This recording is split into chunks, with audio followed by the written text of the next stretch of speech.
What is up, y'all? What is up? Decided to go ahead and tape the post-election coverage talk, right? Okay, let's get into what happened yesterday. Just a few highlights, right? All right, let's get into it.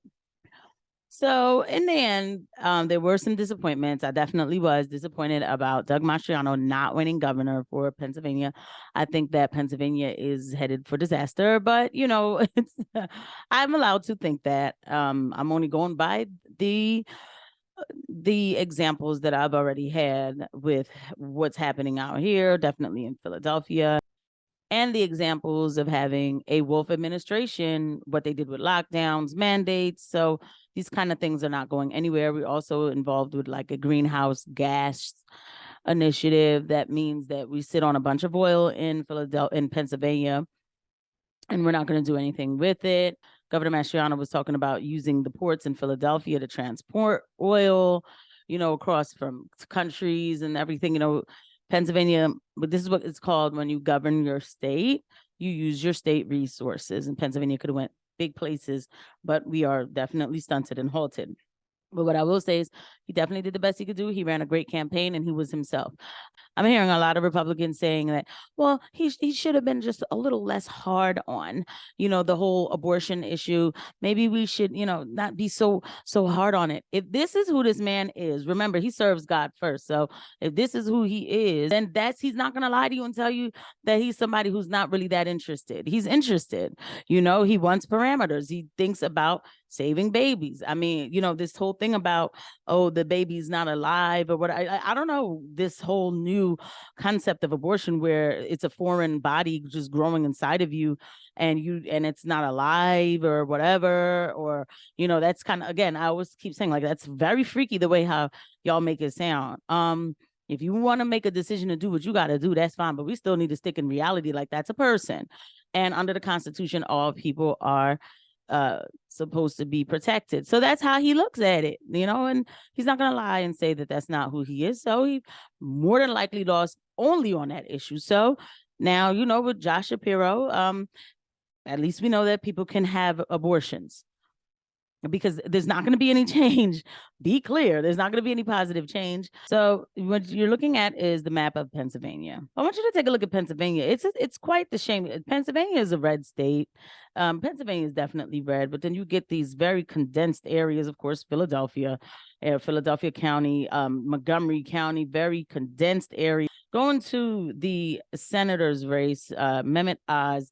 So John Fetterman's projected to win at 50.6%, 47%. Oz is trailing him, right? So, one thing about Democrats is they know how to stick together, but Republicans certainly do not know how to do that at all. I don't think that we're going to see a lot of Republican stuff happening from now on. I don't, because we're breeding a society of people who don't want to take accountability for themselves. They don't want to try to work hard for themselves. Like, that's what we're breeding. So when we're breeding those kind of people, and then you get a governor who says you can do things, lawlessness or whatever, who's liberal, okay, people go for it.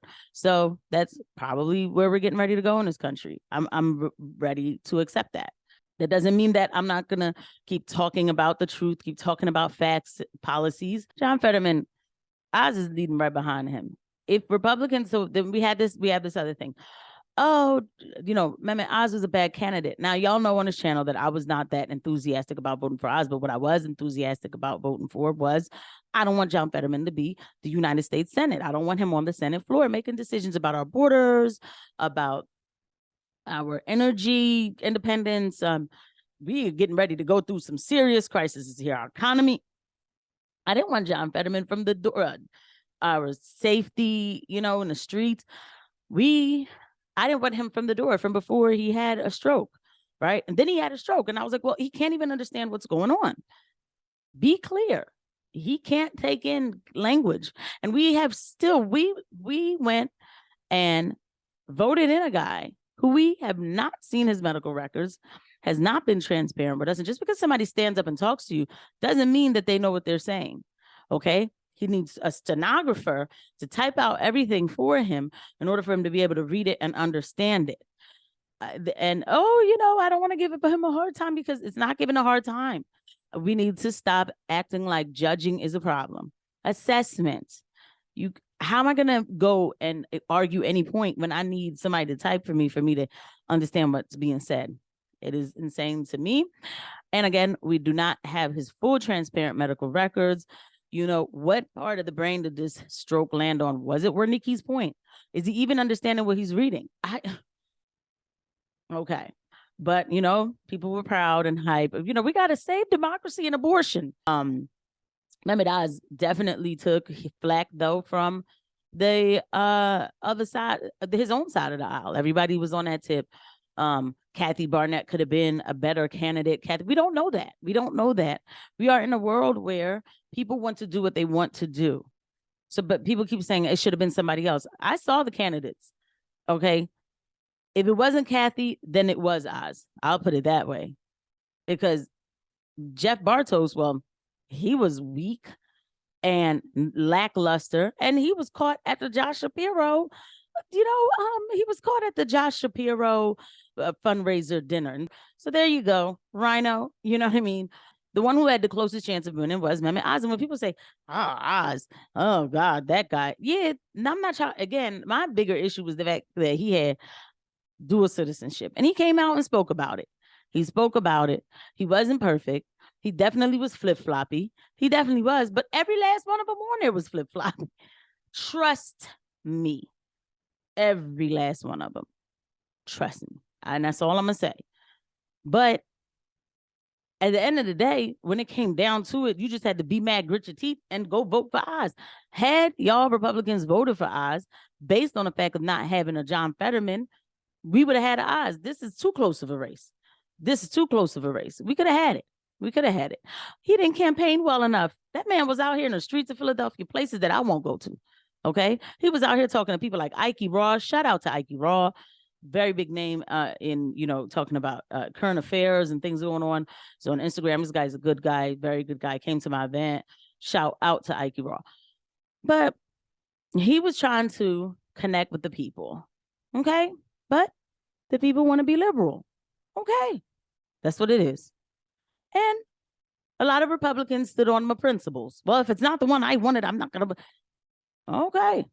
Just to be clear, Doug Mastriano was not my primary pick. It was Dave White.